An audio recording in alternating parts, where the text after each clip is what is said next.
MP Kesineni చిన్ని press meet. Jagan రెడ్డికి 24 గంటల టైం ఇచ్చిన ఎంపీ కేశినేని చిన్ని.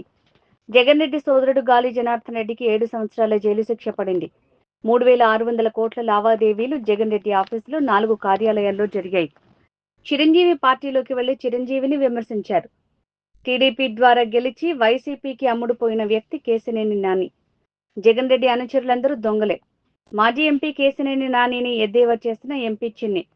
జగన్ రెడ్డికి 24 గంటల టైం ఇచ్చిన ఎంపీ కేశినేని చిన్ని. గాలి జనార్దన్ రెడ్డి అన్నయ్య, వైఎస్ జగన్మోహన్ రెడ్డి తమ్ముడు.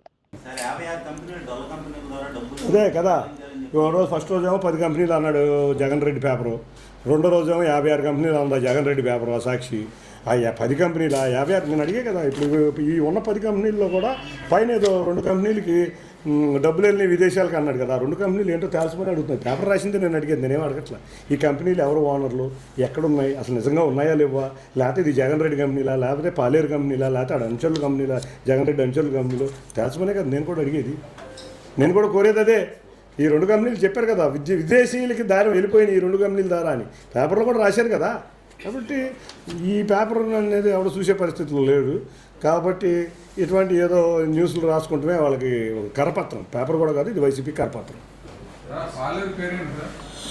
పాలేరు విజయవాడకు సంబంధించిన పాలేరు గత 6 సంవత్సరాల నుంచి విజయవాడలో తెలుగుదేశం నాయకుడి కింద ఉన్నట్టు చలామణి అవుతా గూఢాచారి వ్యవస్థను ఏర్పాటు చేసి తెలుగుదేశం అరెస్టు, చంద్రబాబు నాయుడు గారి అరెస్టు సమయంలో వారికి బెయిల్ వచ్చే సమయంలో కూడా బెయిల్ వచ్చేటట్టు ఉందని జగన్ రెడ్డికి మెసేజ్ పంపించి ఆ రోజు ఉన్న పోలీసు కమిషనర్ని కూడా చంద్రబాబు నాయుడు గారి కోర్టుకి పంపించిన వ్యక్తి ఎవరో మీడియా అందరికీ తెలుసు.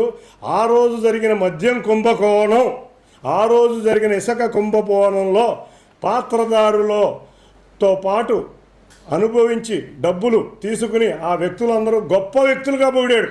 చాలా మహనట్లు అంతేకాకుండా అమరావతి రాజధాని అవసరం లేదు, నేను ఎప్పుడో చంద్రబాబు నాయుడు గారికి చెప్పాను అని అనుకున్న వ్యక్తి. అన్నిటికన్నా ముఖ్యంగా గత 6 సంవత్సరాల నుంచి ఏ రోజు వైసీపీ ప్రభుత్వంలో ఇన్ని అక్రమాలు జరుగుతున్నా జగన్ రెడ్డిని నాయకుడు కింద అతను ఇచ్చే కూలి డబ్బులకి ఆశపడి కక్కుర్తిపడి చేసిన వ్యక్తే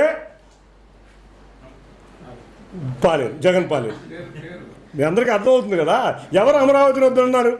ఎన్నికల సమయంలో ఆ రోజు చంద్రబాబు నాయుడు గారికి చెప్పాను అసలు అమరావతి అవసరం లేదని.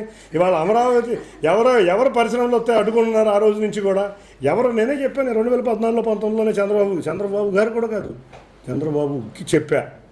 లోకేష్ అసమర్థుడు, ఇటువంటి డైలాగు ఆడిన పనికి మాలిన వ్యక్తిని ప్రజలు గుణపాఠం చెప్పి అతి భారీ మెజారిటీతో నన్ను గెలిపించిన వ్యక్తి ఆ వ్యక్తి.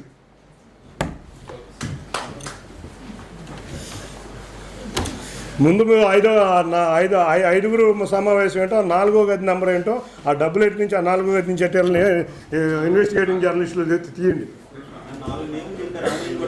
అదే తెలుసుకోండి. ఈ ప్రాంత వ్యక్తి అని తెలిసింది. 4 పేర్లు చెప్పే కదా, 5వ పేరు కూడా త్వరలో మీ అందరి ముందుకి, అంటే తెలియకుండా పేరు చెప్పడం కరెక్ట్ కాదు కదా.